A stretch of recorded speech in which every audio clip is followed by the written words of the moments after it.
Hello, everybody.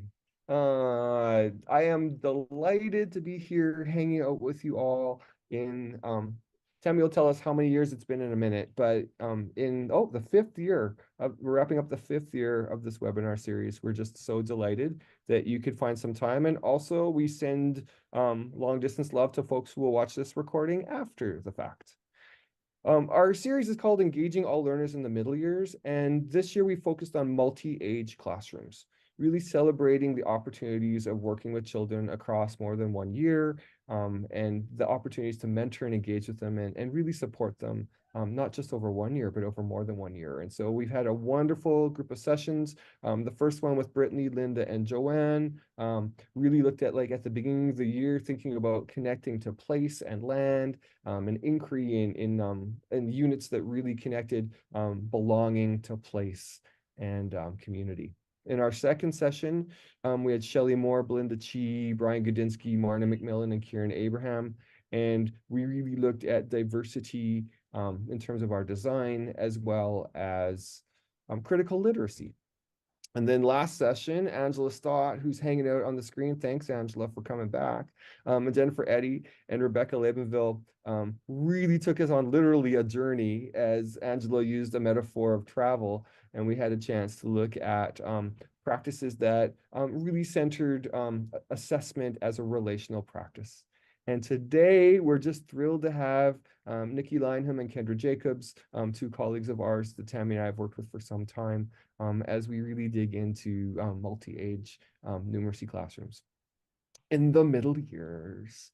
So welcome, everyone. And as Kelvin was mentioning, this project is a partnership between the University of British Columbia's Edith Landau Virtual Learning Center, the Rural Education Advisory, and the Ministry of Education. And we are so grateful for the financial support of the Ministry of Education in recognizing the uniqueness of our middle years learners.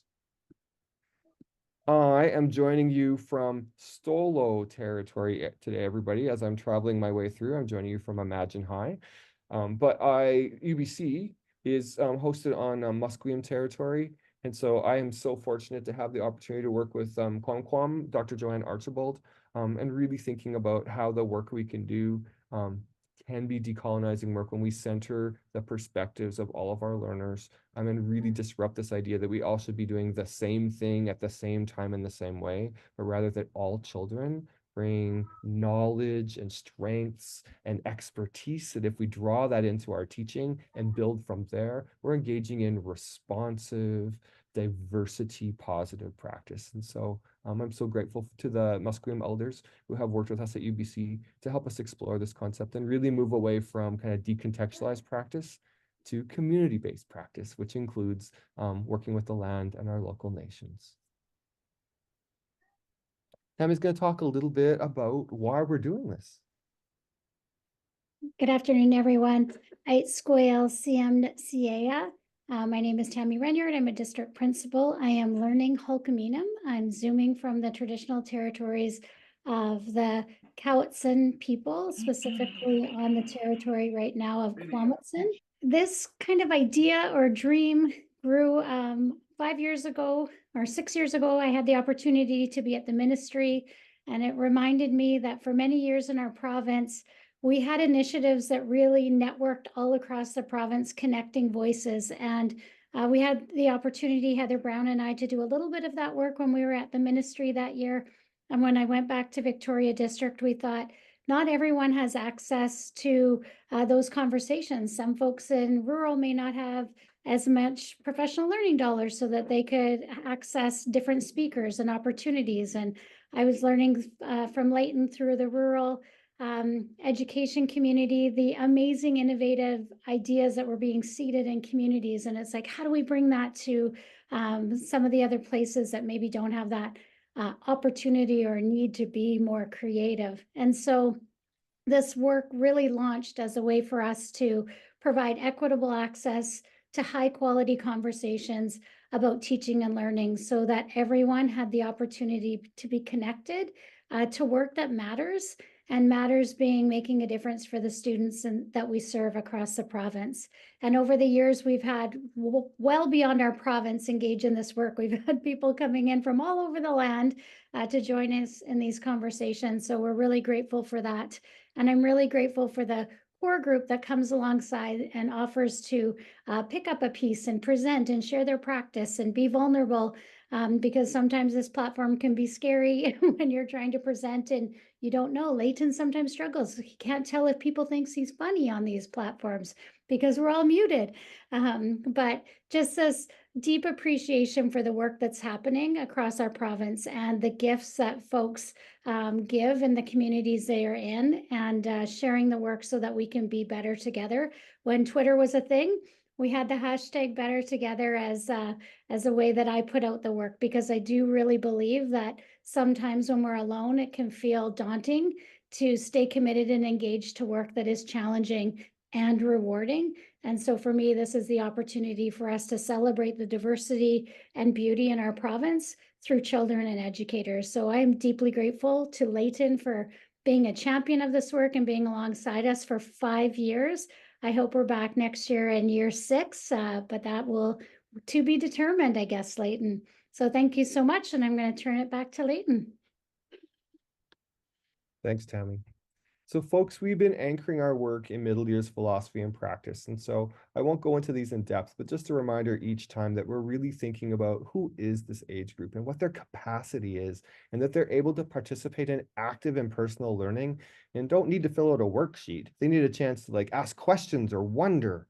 And really part of that practice is valuing the diversity of our kids, as I said at the beginning, that we value what they bring and we build from where they are, and we really want them to share their perspectives and their backgrounds and their ideas with us, not to shut down to do the thing that we're doing, but instead bring what they bring to the learning that we all engage in together.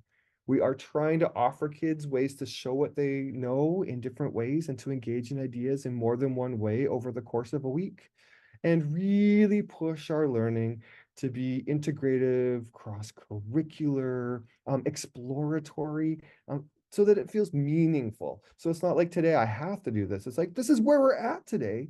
How can we explore it and make sense of it together? What are your questions? What are your ideas? How does this relate to our lives and what we're doing? And big questions. We're always looking at our learners to say, what can they do? What's a stretch for them? And what's our next step? And so our assessment in the middle years is really about getting to know our kids, seeing what they're doing, and building from where they are. Not thinking from a deficit perspective, but from a potential perspective. Where could we go next with these groups? Because in the end, the middle years are foundationally about development and developing our identities. And so if we create positive spaces where we're affirming kids and helping them grow and helping them set goals and helping them see their strengths and their gains and set goals, then we're supporting them to develop healthy identities in holistic ways. And that's so central to positive learning and development that doesn't just last through the middle years, but builds dendrites and pathways through neurons for the rest of their lives. And so here we are together, collaborating, sharing our practice. And I'm super excited to introduce my friend, my colleague, Kendra Jacobs. Kendra and I have known each other, I think, for about a decade now, Kendra. And so Kendra works in School District 23. She's currently a learning resource teacher in an elementary school. She's been a district numeracy helping teacher in the school district. And we taught together at when I was there at UBC Okanagan, and Kendra teaches the numeracy courses there. And we're excited about her work. And so I talked her into this when we were all sheltering in place, not from COVID, but from the fires last summer. And so we were out at her parents' place in Christina Lake because we couldn't all get back home. And I said, Kendra, are you interested in this? And she said, maybe. Well, maybe turned into a yes. And so Kendra, thanks for coming to share your practice with us today. Okay. Thanks, Leyton, for that introduction. Yes, that was a time of shelter indeed, but some exciting things came out of it. So I think there we go. Okay. And so, yeah, thanks for that introduction. I am very excited to be here today, a little bit nervous. And I think the word that I hear Leyton often use about that is nervous-sighted. So, yeah, thanks for the opportunity to share. I am joining you today from the traditional unceded territory of the Okanagan Syilx people, and it is an absolutely beautiful day here. This morning, I started my day with a walk outside and just really noticing the new spring growth. It really overnight seemed to just sort of exponentially become green. And it was just such a beautiful sight. And of course, the sun was shining today too. So we were very fortunate with that. And so today I'm going to share my journey in using math workshop in multi-grade classrooms. And so really the journey has taken place over a number of years, and I look forward to sharing to you where I'm at this point in the journey. It's ever evolving and I'm always learning new things. And if math workshop is a new term for you, don't worry about it, because we're going to really dive in deep into what it is and what it means and how it can create a space for all learners to thrive. The ideas that I'm sharing are shared in more detail on my blog, and I also do post examples on Instagram. So if you're interested in looking more into some of the things I'm sharing, you can find that there. And so for our learning journey today, I'm going to talk about the components of thriving mathematical communities and how we can uphold those.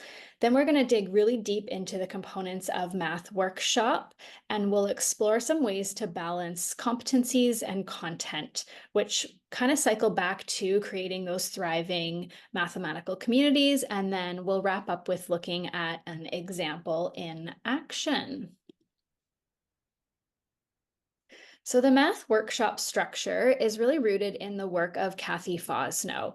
And one thing that I love about her work is she talks about the idea of math as being active and a verb. So math itself is not a verb, but she talks about mathematizing and the doing of math. And she really refers to that as the activity of structuring, modeling, and interpreting our lived world mathematically. And so we're going to carry that idea of math as a verb, the doing component of mathematizing, with us as we explore what it means to do that math in the workshop structure. Thinking about a workshop structure, the foundational component of that structure is a thriving mathematical community. And so when we unpack the components of a mathematical community, we want to pay extra close attention to the children's identity as learners, as mathematicians, as holistic beings. We want to really unpack their mindset, their growth mindset, as well as their perseverance through things, their communication, both orally as well as representation of their thinking in terms of communication, and their collaboration. And so throughout my story, you'll see lots of different examples there and different ways that teachers have explored these ideas to help bring it to life, and how this is actually sort of working with the children in our care. So math workshop is rooted into inquiry-based practices, and often during math workshop, the children are investigating one shared rich task. And so while this shared rich task and inquiry is happening, that doing of mathematics, the students are entering the tasks with the knowledge that they bring with them. They're thinking about their own funds of knowledge, and they're entering at a point that makes sense for them. They're solving the problems using different strategies, and they're really developing their own deep understandings of the content and competencies around our shared rich task. The teacher during this time is really mentoring those mathematicians, nudging that learning forward, thinking about where the students are at as individuals as well as a community, and moving that learning forward. The teacher is really listening and responding to the children and working as a facilitator of that content and the competencies. And so when we break math workshop down, we can see in the top left there an example of a teacher who's actually broken it down and co-constructed the nature of that math block with the children and each of the different parts. And the teacher that worked to do that really noted that the children really appreciated understanding the different parts and having a say in what the different parts were, why they were important, and how they helped them learn. And so those three main parts of the math workshop are the mini lessons. And the mini lessons happen through whole group instruction. When we think about the mini lessons, I often like to think about, is my mini lesson focusing on developing a content focus or a competency focus? And the purpose of both of those is to really get underneath the thinking of the children. What are they thinking about? Why are they thinking that way? And build that class community culture. So the mini lessons might take the form of a problem string, a number sense routine. They might be some form of thin slice. And they're also an opportunity for us to really engage in that formative assessment of noticing where our children are at, what can they do, and what might their next steps be. We then transition into an investigation. And an investigation is where that rich task happens. It happens as the whole group investigates either one shared rich task, or perhaps they're working in some games to really engage in that purposeful practice. And during this time, the children are really putting those competencies into life. They're communicating with one another. They are working through challenging problems that might be pushing their mindsets and helping them develop that perseverance. They're bringing what they know and developing their identity. And they're really thinking about that representation of how they are communicating both orally and representing their thinking. It's also an opportunity for educators to engage in formative assessment and think about the individual students that might need a little bit of extra support and what they might need that support in. And because everyone is deeply engaged in the work, it allows us to sit side by side with those learners and really think about what they know, where they're at, and how we can move them forward. The last component of a math workshop is the sharing component. And the most important piece of that sharing component is that we're building a purposeful audience of mathematicians. We are really helping the children see themselves and their peers as mathematicians with valuable ideas to bring forward to the group, to share with the group and one another. And so sharing time might take the form of a math meeting. It might take the form of a gallery walk, or perhaps just a partner share where two groups are sharing with two groups sharing with each other. So you might end up with 4 children sharing with one another in sort of smaller groups. When we do think about a math meeting, we can see the photo up on the left there, or sorry, on the right there, and that's children engaged in a math meeting where the children are really facilitating and sharing about their learning. And we want to really intentionally select the mathematicians that are sharing during that time to highlight the different strengths that they all bring and the different ways of solving problems. And we can do that by thinking about anchoring our sharing into some math goals of being organized and efficient. And those ideas tend to go across all math learning, and it helps the children really think about, what am I sharing and why am I sharing it? Am I sharing my thinking in an organized and efficient way for my audience of mathematicians to make sense of? And then during that sharing time, we are really building the collective knowledge of our community of mathematicians. And so in a nice, perfect dream world, if we had an hour of math, our math workshop, we might hope that it looks something like this. We start with a mini lesson. We spend most of our time actively learning, really bringing that learning forward, and we wrap up with a nice sharing time. And in reality, doesn't always go like that. And we can really tailor our math workshop to the responsive needs of our classroom. And so I'm not going to go over all of these examples because I will explore them more in depth when I go over what this can look like in action. But thinking about, if the children are really engaged in an investigation, it might be okay to let them linger in that investigation for longer and perhaps begin the next day with a sharing time, or perhaps you don't need to do the sharing time in that particular moment, and you can think about reordering those components, changing the length of them in response to what the children are thinking and doing, and what makes the most sense for your community of learners at that moment in time. And so when we think about facilitating a successful math workshop, we want to really unpack the balance of competencies and content. Some questions that I've worked to ask myself when putting this all together is, what is my main content goal? And ensuring that there are opportunities for entry points for all children to access that content. Recognizing that perhaps it doesn't mean that they are all solving the problem in entirety, but they're really thinking about the context of the problem and the numbers within the problem, and thinking about that sense-making process. So recognizing that we don't all need to solve the problem, but we all need access to engage with the problem and sense make around the inquiry that we are sharing. Then I like to look at what competencies might be getting in the way of the content learning. So perhaps the children, I've worked in classroom cultures before where the children tend to get stuck quite easily. They need extra nudges in beginning the learning and developing that mindset for learning. And so we might explore what can you do when you get stuck? What does it mean to persevere through something that's challenging?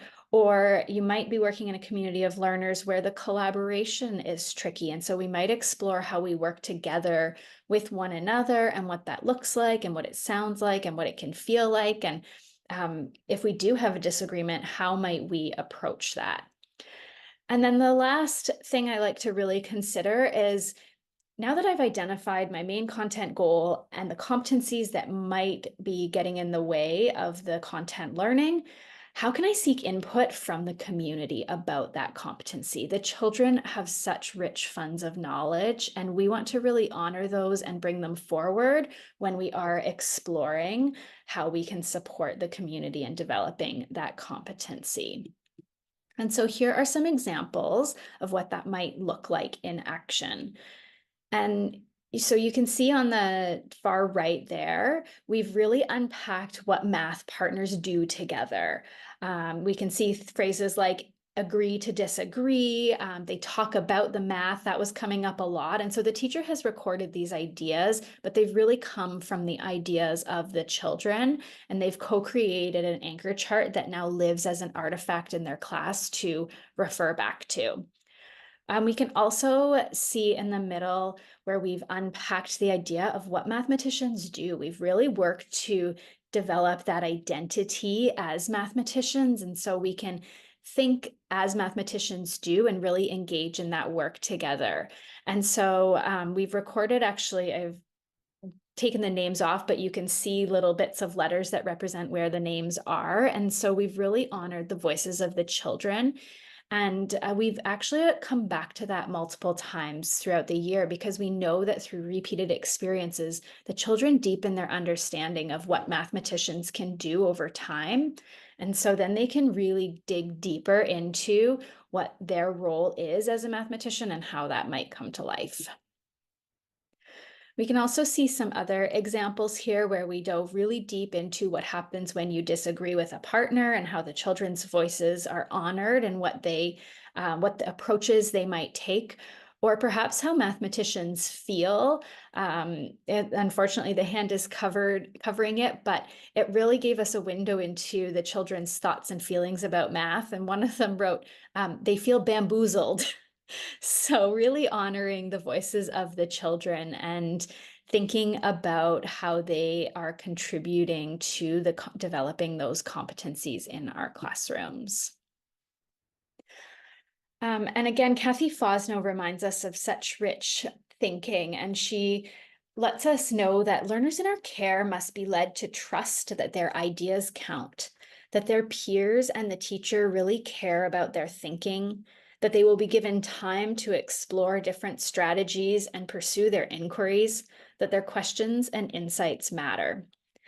When we think about that holistic nature of the math workshop and balancing the content and the competencies, we can really root into this quote from Kathy Fosno around the time that children need to develop this and the responsivity of that structure. And so we can really stretch the structure to match the time that the children need to bring their inquiries and their questions and their insights to life. So we are going to look at what this might look like in action. And so what this story, I'll go through the phases of a math workshop from about the first 3 days. And this comes from a multi-grade classroom, and we were really noticing that the children were needing some extra practice with division. And they were really feeling quite overwhelmed about the division. And so we took a approach where we investigated a context that I will share with you as we go. So we started our mini lesson really reviewing the competency that we noticed was coming up a lot in our community. And so the inspiration from our anchor chart came from the Hands Down Speak Out book, but we really turned that lesson around and asked the children, what's important in a turn and talk? And how do we need to engage as community members in a turn and talk? And so they identified that you needed to face your partner. It was really important to stay on topic. And they also identified that it was really important to actually remember what your partner was saying. So really thinking deeply about it. So as we were building this context, we asked the children, what do you know about vending machines, to give them a little warm up to practice their turn and talk in action. And then we have adapted these investigations from the Context for Learning resource that we use throughout the next few slides. So after we asked them what they knew about vending machines, we had lots of very interesting answers. Some of them weren't familiar with vending machines, which was kind of surprising to us. Many of them had experienced vending machines and out and about in the community. And so we told the story of how we were at a vending machine at the rec center the night before, and we had noticed that there was a worker and he was working to fill the vending machine and top it up. And so we got a little bit curious, and we asked the man who was filling the vending machine how many bottles fit inside the machine. And so he told us 156 bottles fit inside the machine. And as he was filling it up, he had all his packs of water and he was unpacking them and loading them into that machine one by one. And so we got wondering, well, how many packs of water will fit in this machine? And beside the water machine was space for juice vending machine. And so in that juice vending machine, there was also 156. And on his trolley, on the bottom of his trolley, he had the 6 different flavors of juice that were all neatly lined up in the rows in his vending machine. And so we were wondering how many of each flavor can fit in the machine. Now, the context for this problem was selected quite intentionally, and they're juxtaposed with one another so that the answer is the same, but it's different kinds of division, so that we could really unpack with the children what are their strengths within division and how are they approaching the problem. And so we can see that they have approached it in many, many different ways. Some of them have used a ratio table. Some of them have used repeated addition, adding up towards 156, and lots of different representations there during our investigation that emerged. Following our mini lesson of our turn and talk, our investigation, we engaged in a gallery walk and feedback. And so the children placed their thinking around the room, and we looked at their thinking and offered each of the children sticky notes to give some feedback to each other in their thinking. And so we can see lots of interesting ideas like, you did a lot of math, or I agree, this is smart, I love it, whoa. So lots of positive feedback. They are definitely engaging with their peers in seeing each other as the audience for their math thinking. After a reflection on this day, so this all happened in one day. After the reflection here, we really thought, how can we go deeper with that feedback? That was our big wonder. The children were really seeing each other as an audience for the math, but we weren't convinced that they were really digging deep into that role of offering helpful feedback. They offered really positive feedback, but it wasn't necessarily super helpful to move the learning of the community forward. So bring us to day 2. We started the day, and here you can see that adjustment of the workshop structure. So we started the day with a mini lesson. We engaged in a problem string where we wanted to strengthen our understanding of multiplication to help us with our division question. We had a new investigation question about a vending machine, this time that only fit 132 bottles. And how many 6-packs would fit in that vending machine. And we can see that some of the children, it's not quite as clear here, but this particular partnership actually really grew in their thinking from the gallery walk the day before. They borrowed some ideas from the community and tried them out in terms of adding up to try to get all the way to 132. And so that's a strategy they were using to make sense of the context. And then we did another mini lesson where we asked the children to think about what cloudy thinking might look like or clear thinking. And if they are hearing or noticing cloudy thinking, what could they do? And so they came up with a few phrases that they could share. And if they noticed clear thinking or they heard clear thinking, what could they do? And so moving on to our gallery walk and feedback from day 2, we can really see that growth in and depth of their compliments. And so I've taken some sticky note feedback from the same children, and you can see that child B said, "I like your thinking, amazing work" on day 1. And day 2, she has really grown to say, "I like how you did 10 6-packs and how you did 2 more 6-packs. And so she's put her little sunshine there, and we can really see the depth. She's really thinking deeply about the mathematics and the way that the children had solved their investigation. And again, we can see that same growth and depth in the example on the bottom.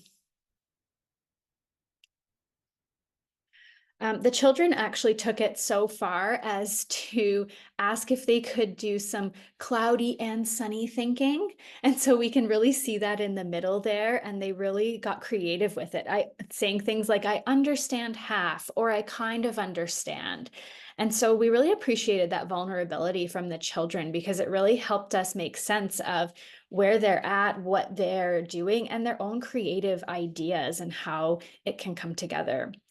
We can also see the educators involved in the gallery walk as a part of the community. So as equal members of the community, not as holding that knowledge, but as contributors to sharing within that gallery walk opportunity. And so we can see that Mrs. D has said, "I like how you used a chart to organize your thinking." So really going back to the math goals of organized and efficient, and really just highlighting that. And we can see that some of the children also agreed, "I like how you did this," and showed that chart.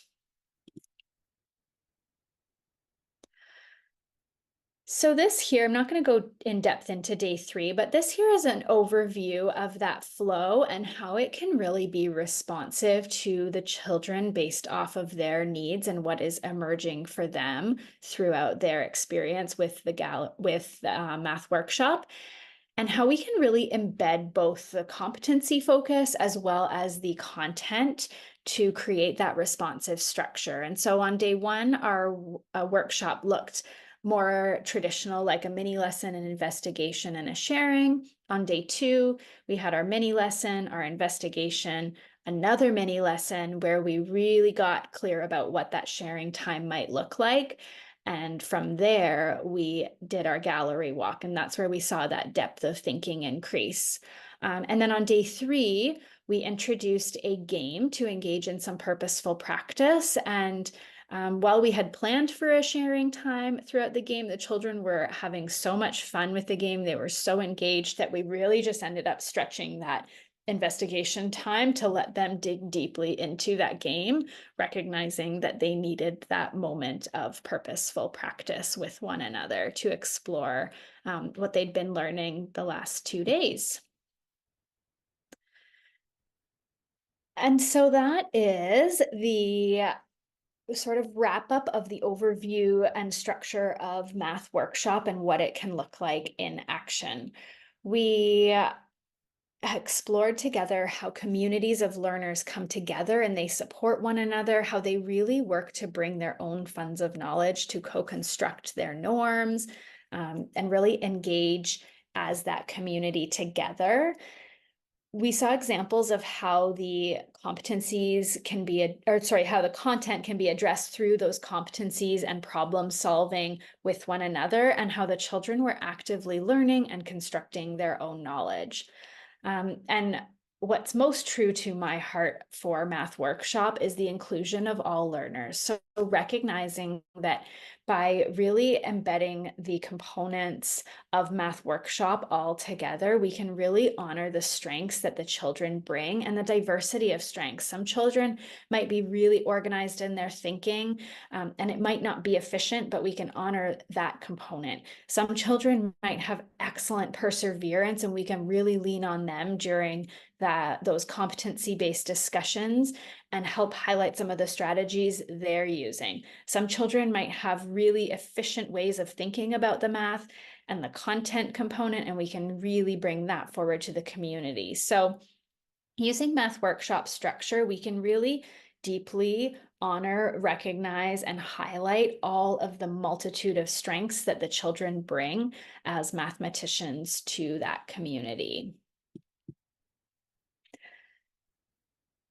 To sum up our journey on Math Workshop, I want to recognize that Van de Waal reminds us to foster a culture of inquiry in the classroom. Teachers must be comfortable with uncertainty, ask key questions, be able to respond to students, probe thinking, prompt students to reflect on their thinking, and know the difference between productive and unproductive struggle.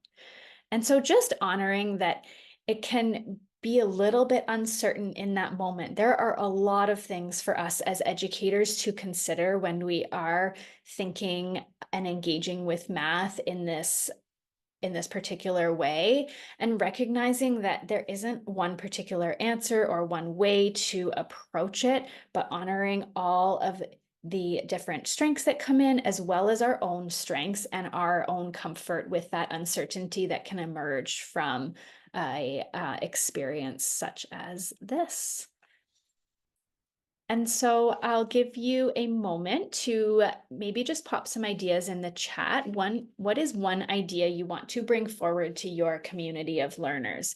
So something that you might want to try or think more deeply about with your community that you are currently engaging with. Yeah, competencies. I love that. We do sometimes forget that the students need to be taught and retaught those repeated experiences.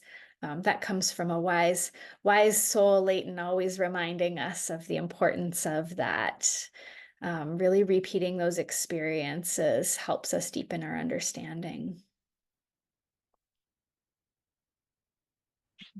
Oh my gosh, thank you, Kendra. That was amazing. I would like to introduce Nikki Lineham. Nikki's a teacher, math education consultant, PhD candidate, co-founder of Educating Now, and she hates it when she's introduced. She's passionate about making math accessible for all people. I appreciate Nikki's leadership and friendship and her deep commitment to decolonizing practice and really understanding and inspiring and inviting people to consider their learning in a different way. And Nikki is, for the champion I am of literacy, Nikki is my numeracy partner in crime, and just so grateful to be on this journey with you, Nikki, and thankful that you could be here today with us. So we will let you share your deck, and I will turn it over to you. And thanks again, Kendra. That was wonderful. Thank you for that intro, Tammy, and thank you, Kendra. I just love how our ideas are so enmeshed. It's Squeechil Equinis Quinana CM, Asa Nikki Lineham. Good day. It's good to see you, honorable ones. I'm zooming into you from the traditional territories of the Lekwungen speaking peoples and Saanich nations. And like Kendra, I started my day. I've got a 4.5-month-old puppy. So I start every day with, it's a walk, but it's envision trying to walk a squirrel, which is what it feels like most of the time. But the weather is beautiful and I will enjoy the puppiness while it's here. All right, I am going to jump right in. And Kendra already demonstrated so much of these characteristics. So it's such a beautiful segue. So just to be clear, these characteristics, this has come out of my PhD studies, and a lot of the folks that have written about culturally responsive teaching are based in the US, and I have found the bulk of the research has been done on Black and Latinx students. So as I go through these kind of characteristics that have been brought forth in the last few decades, I invite you to think about how we can incorporate First Peoples principles of learning. Some are already in here, but just to think about that. So our first one is believing all students are capable of success. And I think especially with mathematics, we tend to have a very narrow view of success. So it's about broadening that view into what can success look like in a myriad of ways for our students. Cultivating that connectedness and respectful relationships with all students. And that's, to me, that relational learning as well. And then this, to me, is the heart of culturally responsive teaching, is really developing that collaboration so that learners are responsible for their own learning, but also the learning of their classmates. And that tends to build a really beautiful, safe environment. And I'm going to speak to ways in which I do that. Kendra already spoke to a lot of brilliant ways that she's doing that. So you'll leave here today filled to the brim with ideas. The belief that knowledge is not static.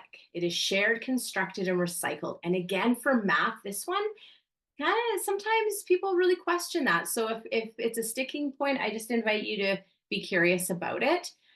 Centering student voices, their cultures, their lived experiences, and knowing that they all come with strengths and knowledge. And sometimes those strengths and knowledge, as Kendra alluded to, aren't necessarily academic.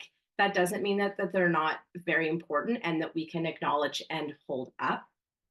And this is the last one. This is the one I'm going to spend most of my time talking about today.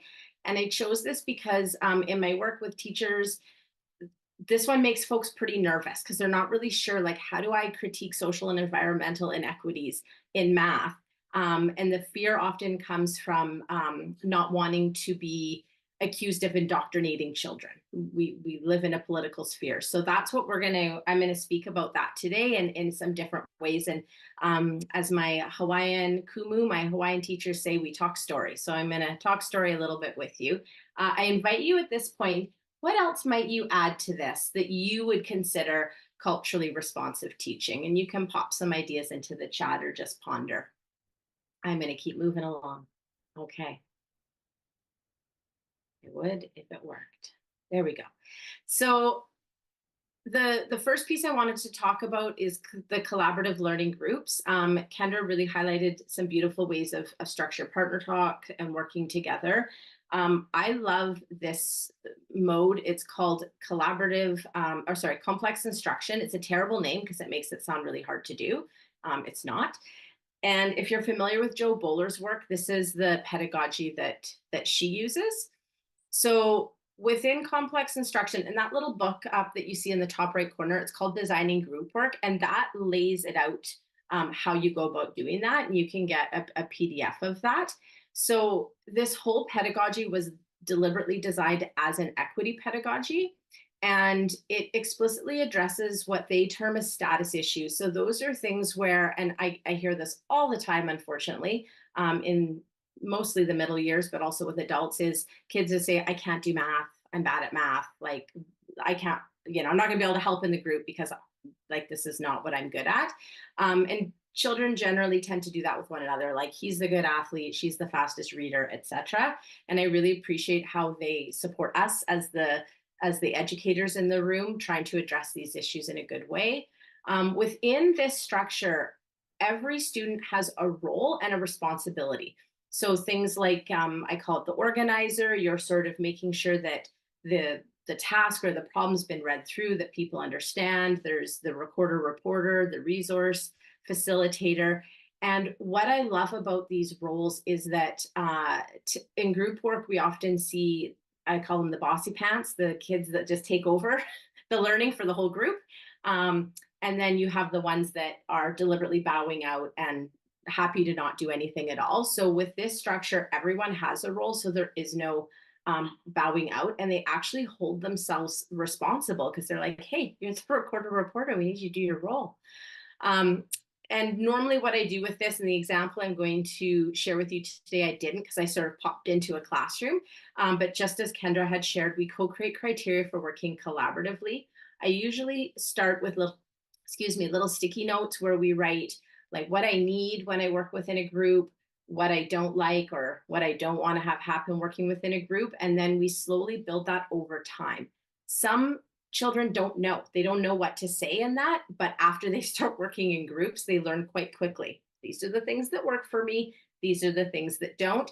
And then I put that on a big chart paper and it lives in the classroom. And then inevitably throughout the year, when group work is not going as well as it could, we go back to the criteria that all came from them and revisit what we had discussed and see if we need to change it or if we're going to get back on track. And then when I'm getting these groups used to it, they're not naturally great at collaborating all the time. Some groups are, some groups aren't. The other thing I really like about that book is it has specific tasks that help to students learn how to do things like explain clearly, listen for understanding, taking care of others.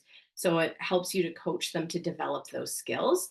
And then what I do is I listen. So I'll start, I'll say freeze, few minutes in, and I'll give shout outs to the groups that are collaborating well. So I'll say things like, look at how this group is sitting, where all of them are actually looking at the task. So I can see they're all actively engaged. I always listen for someone who's brave enough to say, I don't get it. And then I'll say, shout out to this group. Someone was brave enough to be vulnerable, have the courage to say, I don't get it. So the rest of them can practice how they would explain it and show their thinking. So that way we're highlighting what good collaboration looks like, sounds like, and feels like, which gives them the exemplars to keep moving forward. And then, like I said, explicitly teaching those skills is sometimes necessary. I don't always have to do it. The bonus is the tasks that book provides are all a bit mathematical. And I think that's just by fluke because this isn't necessarily designed for math. Oh, one more thing. Within this, I know a lot of folks are using Peter Lildahl's work around thinking classrooms. I also utilize a lot of those pieces. I just found for a lot of the middle school kids that the visibly random grouping spiked anxiety, and some kids would just disappear. Like they'd just come in the room and then they'd be like hiding in the bathroom. So I find with this roles and sticking in the same group for a while, they learn to really build beautiful connections and learning groups. So in this one, I forgot to explain the pictures in the last one, but we'll jump in. A lot of this comes from my ethno-math work. So I want to talk to you a little bit about some of the work that I'm doing with that around social and eco-justice. The collaborative learning is the pedagogy that we use, so I didn't want to skip over that. But I also just had the honor of teaching the math methods course at UVic in the Indigenous Education Department, and we borrowed and shifted a little bit a project from other professors. And what we invited our students to do, and this is work that I've done with ethnomath, is to create a unit of study in which mathematics and science, social studies, whatever, concepts reveal critical, social, and/or ecological issues. So the idea is exploring some of these ideas through a mathematical lens. So what these pictures represent, 2 years ago in our ethnomath work, we brought some students, multi-age group, grade 8 to 12 students from Alaska, Angoon, Alaska, to Hawaii. And these pictures are on the Big Island in Hilo at the Kamehameha School. And so the Kamehameha School had a beautiful multi-grade integrated curricular increase. That's the example I wanted to share. So The students were learning about canoe plants. So those are the plants that their ancestors used for food. And at the point that we were there in Hawaii, over 90% of their food is actually imported, and they have some major issues with food insecurity. However, one of their canoe plants, breadfruit, one tree can feed 50 people for a year. So they're exploring these ideas. So in their English language arts, they were creating stories. They were learning the elements of story writing with a canoe plant as their main character. And then as part of their physical and health education, they were outdoors working with a gardener where they were actually growing some of the canoe plants. In this case, we're preparing the land to plant sweet potatoes. They actually harvest the vegetables and fruit that they grow, and their foods teacher has them cooking different things with it. And then in math, they're exploring, and science, really, they combine to explore like the different statistics. Like I gave you that stat about how many people could be fed, how much land it would take to grow these, and other sustainability factors. So it was this beautiful example of how all of the subject areas that we would call them were integrated to study canoe plants on whole. They also looked at the history, why they're called canoe plants, where they originated from, etc. So on the top right photo there, that's some of our students, and we were doing surface learning. So part of ethnomathematics is we learn on and from the land, and then we give back to the land with surface learning. So in this case, we're harvesting taro. So we got knee deep, some of us, into this very mucky, sludgy water, and sometimes little things would touch your legs, but we were brave and did it anyways. And we harvested enough taro that was going to feed a community for dinner in 2 days' time. So that felt really good for us to give back to these folks who were hosting us so beautifully. And then the Alaska students also brought with them some of their traditional foods. You can see that in the bottom left. They had cockles, some smoked salmon, and jam. And what we did with our students was a whole bunch of math around food sovereignty in their location. They also have a hydroponics class, so we were able to tie in with that teacher and really explore some of those issues.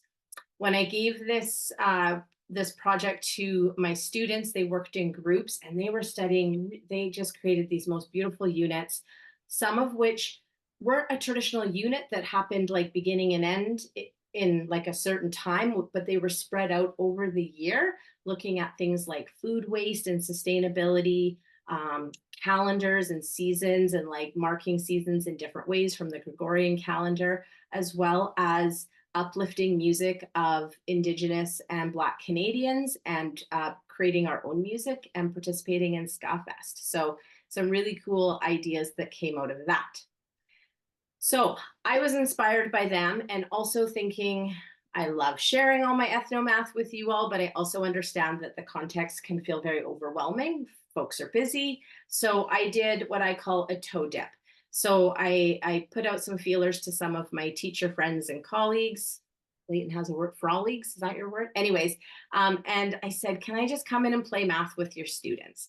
So I was invited into a grade 8 class, and what I asked was for the teacher before I came, what social or eco-justice issues would your students want to learn about? I listed a few examples, but I said anything, like what are their interests? So I started with listening to student voice and choice, and they chose carbon tax, which actually shocked the teacher. I didn't know anything about carbon tax, so I had to do some learning.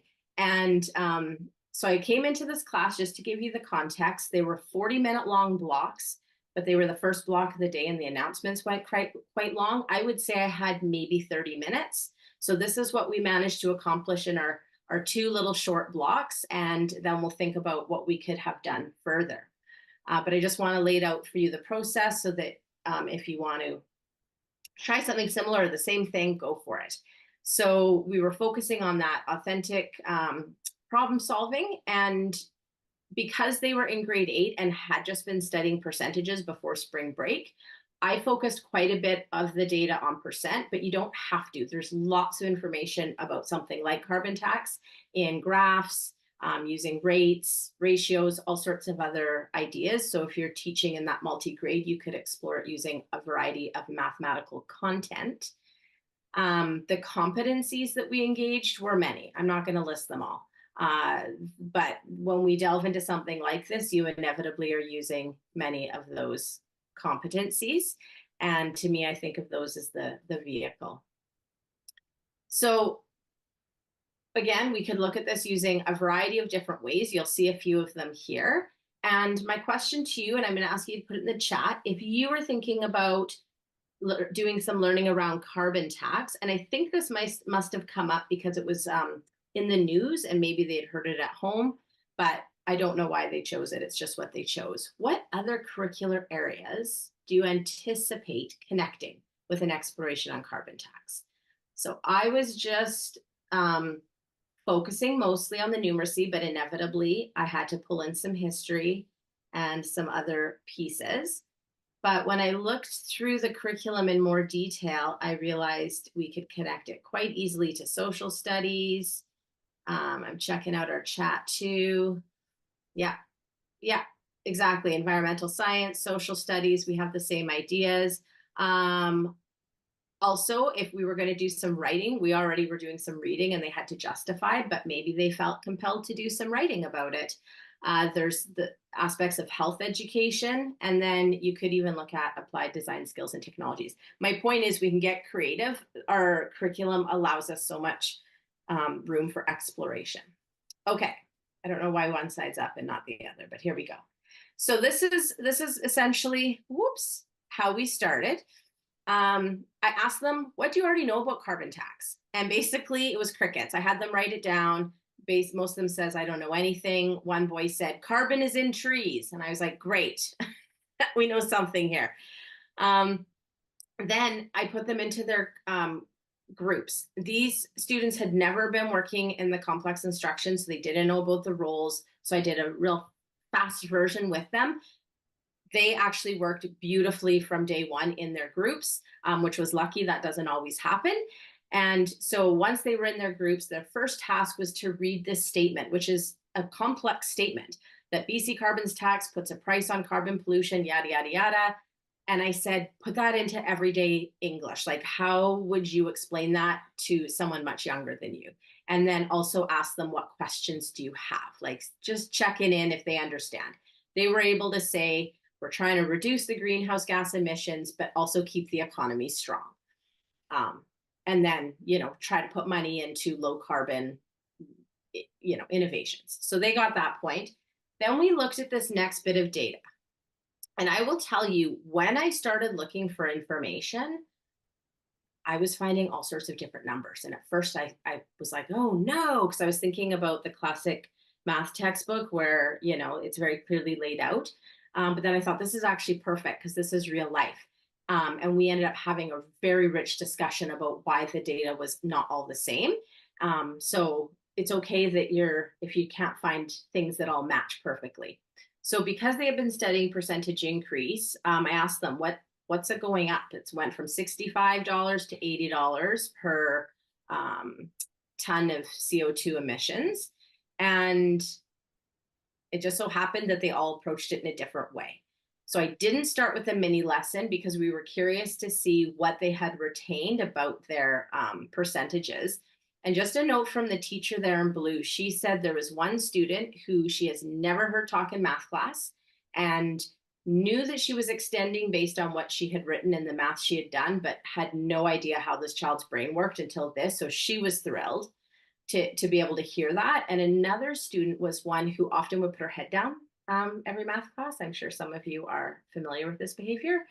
And the only time she would lift her head is if an adult kind of came and coaxed her to do so. And this girl they were in their groups, they started doing the work, and she put her head down, and her group members were like, hey, you gotta pay attention. You're the reporter. Like, we're gonna need you soon. So you have to join in. Like, we all are doing this together. So it sort of utilizes, I say peer pressure, but in a good way, not in the negative way. So these are the snippets of work that the students did. So in the top left here, I thought it was interesting. This group just started doing their benchmarks for percents. So they were doing that. They did it for $80. They did it for $65. And then they got stumped. And they went around in circles. They went down the wrong way. And this is where, as Kendra was talking about, that time, giving them time to make mistakes, to take a path that might not be the right path or just might not be useful. Nothing they did here was incorrect. It just didn't help them to solve it. And they did ask for some support. So we used, we used a hundreds grid, and we tried to show them that we were talking about the percentage change and then reminding them that, it's the change of the original amount. So that's where they ended up getting to with their 23%. The group below on the left did the same strategy, but they came to it organically. The one on the top right, the question on top, she wrote, what percent of 65 is 15?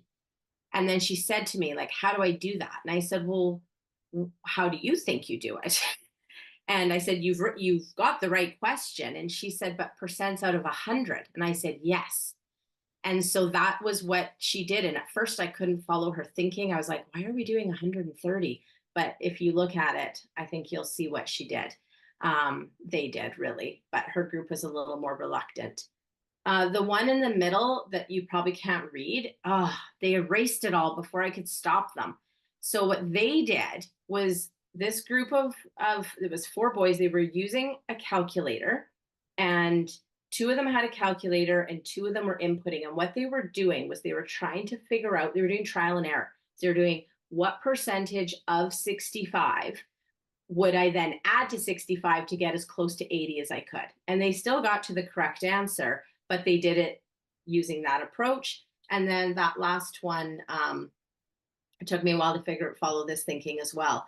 But what they did was they figured out, they knew 1% of 65 was 6,500s. So they figured out how many groups of 6,500s it took to make $15. So proud teacher moment there. She was happy that they all were able to access. And even though some students were frustrated, they were like, man, we learned this a few weeks ago and I can't remember. They had retained enough and understood percent conceptually enough to be able to approach and solve the problem. So then we said, okay, so what? We've got this big increase. We did talk about how big 23% increase is in terms of value. And then we said, let's do some dollar and cents math here. So we looked at the gas increase that we would have per liter. And then we explored different size vehicles. We explored a small car, a hybrid SUV, a truck. We looked around the room. We did like whose family has what type of vehicle. So we kind of had a sense of what this might cost our families. And then they did those calculations, and some found them quite surprising. And we discussed like, what else might increase? So then they did some more group discussion, and they came up with things like delivery services, things like Skip the Dishes and DoorDash. Those might increase because the people are driving. And then they got into like food, like delivering food from the ports to the grocery store, or from farms to the grocery store. So they were understanding that this is more widespread than simply filling up their own vehicle. So then we got into this other data, and this is what I was saying. I was like, oh man, I'm getting all these different numbers. So I just presented the numbers to them. And we looked at this, we looked at the goal. So BC, first of all, I did not know that BC had its own carbon tax in 2008.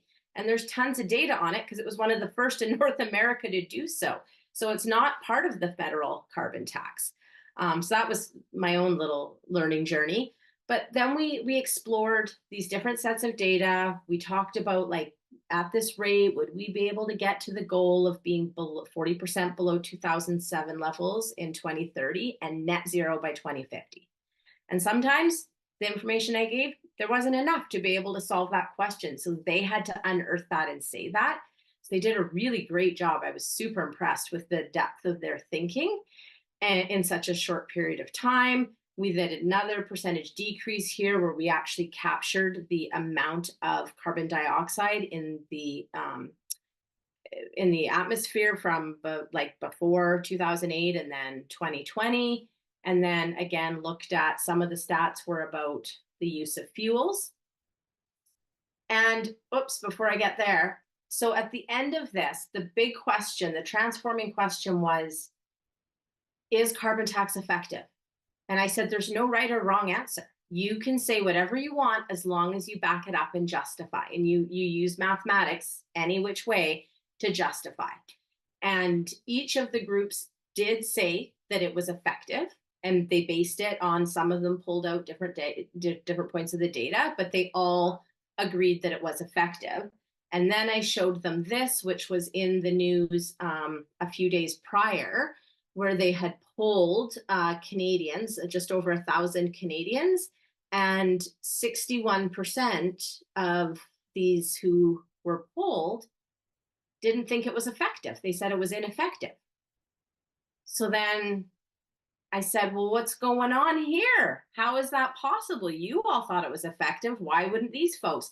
So we engaged in more discussion, and they came to the conclusion that it was adults who were surveyed, and the adults were mad because things were going to cost more money for them. So they just said it was ineffective based on their emotion rather than based on the data.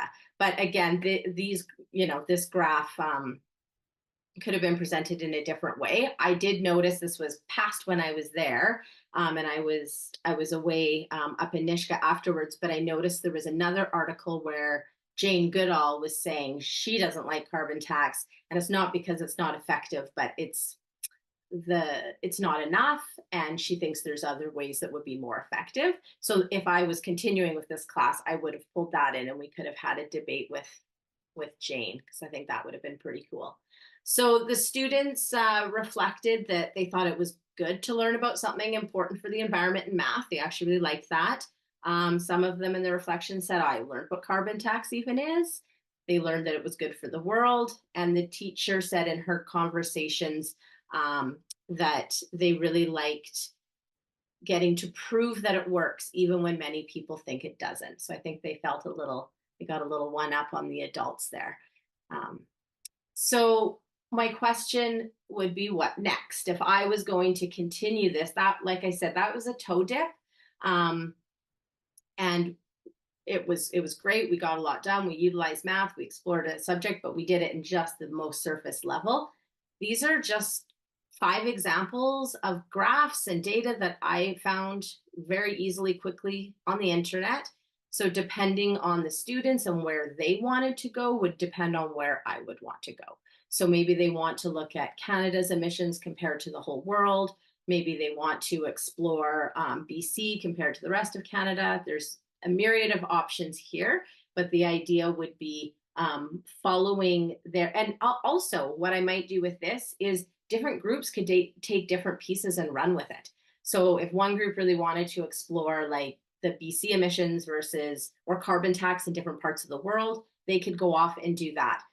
If some students wanted to compare BC to the rest of Canada, they could do that, and then we could come back for a sharing. So all sorts of options here for the students to run with this.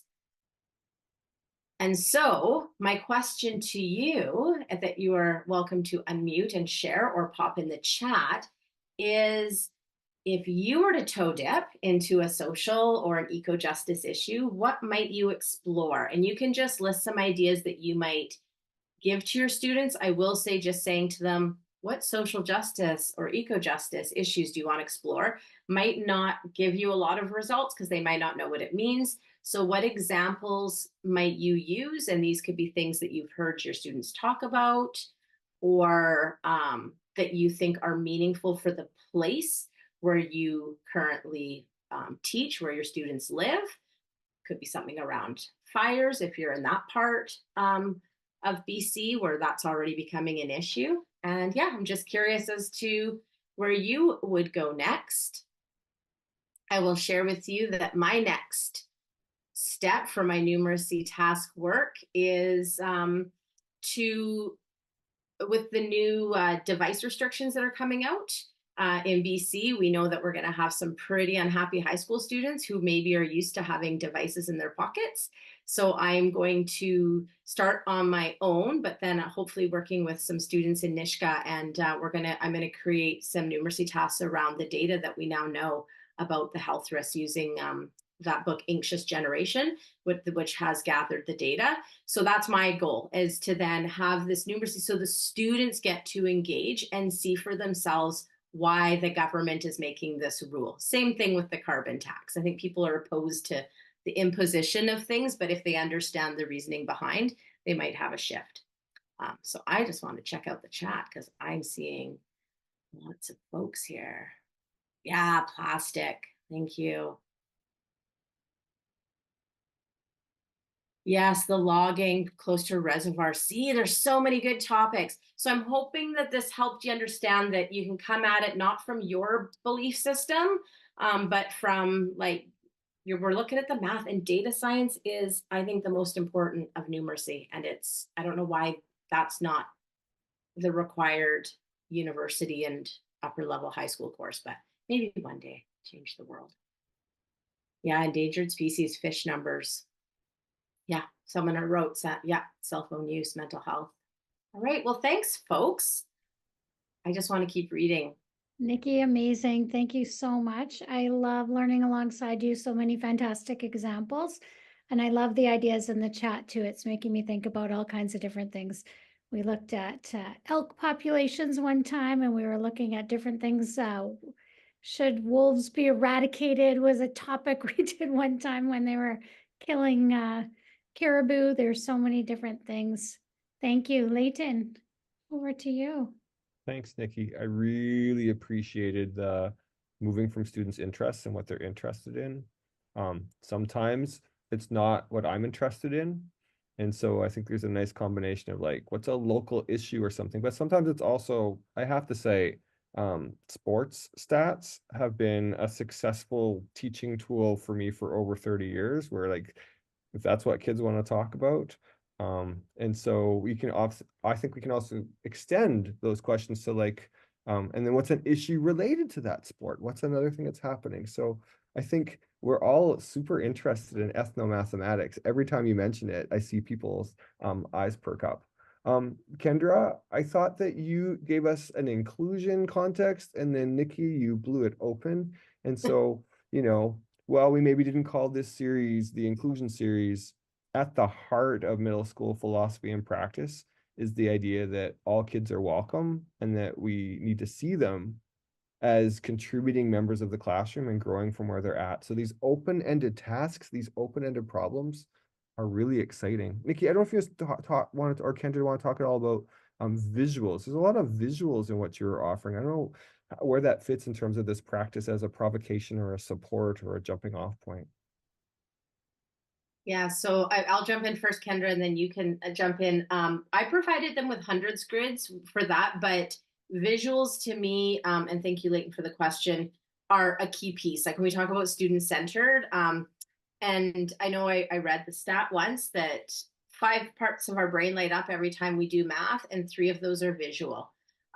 So if we do the math on that, that's more than half, that's 60%. Is visual. So I think about how the way math was historically taught with just abstract kind of bare naked numbers and symbols, and why we have such an innumerate adult population and so many folks who are really quite honestly scared of math, including the parents of the current children we're teaching. So visuals are the key to that. Every time I do family math nights and parent math nights, that's what we do. We bring forward the manipulatives to look at things even like decimals and fractions and percents. And every single time the parents are like, man, why didn't we get this when we were taught math? So those are crucial. And I would say like they're necessary, and the more hands-on, the better. I know there's classroom management can be with those, but it's also a routine and a piece of learning math that students can handle. Like I worked in the district behavior program and I used manipulatives every day, and they were actually, the behaviors go down because the students are engaged. That's the other piece people don't realize, is those popping up behaviors just go whoop once they get the hands on and they can see what other folks are doing. Kendra, I'd love to hear your thoughts on visuals. Yeah, I'm a huge fan of manipulatives. And I think you covered that, so I'll cover a different perspective. For me, when I think about that math workshop structure, I like to think of the mini lesson time as the time when I'm creating visuals for thinking. So I'm actually helping the children, modeling different ways they might represent their own visuals later, but I'm not inviting children during that mini lesson time to actually come up and do the visuals. I'm giving them sort of new ideas and different ideas because math historically hasn't been that visual. Sometimes they're not sure how to even make it visual. And so there's lots of different things to consider there, but I like to think of the mini lesson time as visuals or models for thinking. And then during that investigation time is when the children get to really play with it.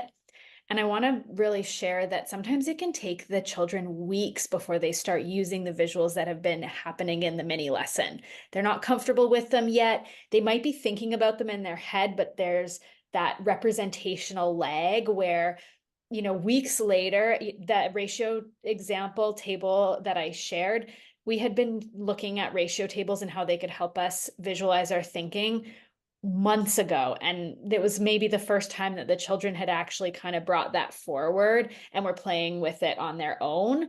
So just really honoring that there's opportunities for us to model those visuals, and we want to be intentional with that. And we also want to be intentional with providing children opportunities to share their own visuals, because they will come up with some brilliant representations that we hadn't even thought of as well. And so it's always balancing that, thinking, what's my intention here with that visual representation, and how will I honor it and celebrate it in many different ways? Yeah, and coming back to like the using the graphs, like I could give a bunch of numbers. It went from this to that, this percentage, and for some kids, that's just nothing's going, you know, they're not making sense of it. But you show a graph that goes like this or that goes like this, and they're like, oh, it's going up, it's going down, which is the big concept. And then we can get into the nitty gritty. And just coming back, one of my favorite ethnomath themes that we did. So we taught it was again multi-grade, so it was grade 8 to 12 students. We did a whole unit around parabolas, and we used basketball because literally in the school, basketball is life. It is like every single child plays. It's really the only sport that they have access to. It's a tiny little community of 300 people on the island, but they have inter-tournaments with other villages in Alaska. So we had them actually go to the gym. They were shooting hoops, they were filming one another, and then they were transposing the pictures onto Desmos to then graph them. And then they looked at people who they admire, like Steph Curry. I know nothing about sports. I only learned it from them. This is relational learning. And so then they looked at Steph Curry, and they learned that like it's the way, like the trajectory of his free throws is what makes him so successful. So then they got to go back to the gym and so the whole, it was math, but it was all the things combined. And these were, again, students that historically had been pretty underserved, and we were told they're not going to be able to do quadratic equations. And we were like, well, we proved them wrong. Students all understood. Folks, I really appreciated the open-endedness in the practices that you shared today. And so I know my colleague Lani Konevsky used to say a low floor and a high ceiling. And so I really saw ways in to engaging the math, but also places that you could take it. And so, you know, is it Nikki that you talked about the one student that the teacher was like, I didn't realize the incredible complexity we're thinking. I'm often surprised by the amazingness of students who, once they stand up and draw their math on a window or like, there's so much there, but sitting in the desk is kind of just shuts you down. But standing and sharing a pen at the window is really powerful. So I don't know if you have some favorite places that you go to for open-ended tasks, you two. I really like Peter Lildehall's numeracy tasks, and those were co-created with teachers. And just be mindful of the grade bands, because there's a cupcake task in there that's in the K to 3 band, and I use it K to adults. I had a physics 11 teacher tell me that it's what in Maple Ridge, it's what she uses on her first day of physics every day or every year as a way to get them started. I used it with my university students on the first day, and I just did it up in Nishka with a grade 2-3 class. They all approach it completely differently, but they're all thinking mathematically and communicating. So those tasks are really good. U Cubed has really great open tasks as well. And then those are the freebies, and then there's print resource, like Kathy Fosno's work is all great. Marion Small has like open questions for rich, math discussions. Kendra, what's coming to your mind? You covered all of my top ones. Those would be, yeah, actually, those would be my top four. I don't know if there's anything in particular I would add to that. There, yeah, I'd say those would be my go-to. I do lean on Kathy Fosno's work a lot, and I often will use the math numbers that she pulls because she pulls them very intentionally, and then I just change the context. So she has one, for example, I can't even think of the original context because we changed it all about gardening to match our school gardens, and I cannot for the life of me think of that original context. Oh, Muffles Truffles is the original context. So it's about chocolate and truffles. And so we just talked about planting of the plants in the garden. And so I really appreciate the intentionality of numbers within her resources, but then we'll make the context suit our local space and the interests of the children. Yeah, How I see about some you've added how about to the how chat about there. how about I love 3-act math. I know it's not quite Yes. exactly what's here, but I just love because they've got those little videos. Yep. It's like you got the ladder and the situation, and then I just get right into it. Yeah, 3-act tasks are great, and open middle someone wrote. Those are decontextualized, but they're great for getting into like the depth of knowledge, like the conceptual understanding, and they often are very incentivizing for students. And they're doing all the that practice we want them to do, but for the purpose of like solving the actual task. There's also one called Visual Maths. And so they have the same idea, the videos, and they show those visuals sort of changing over time, and they leave you with an open-ended inquiry. Those are excellent as well.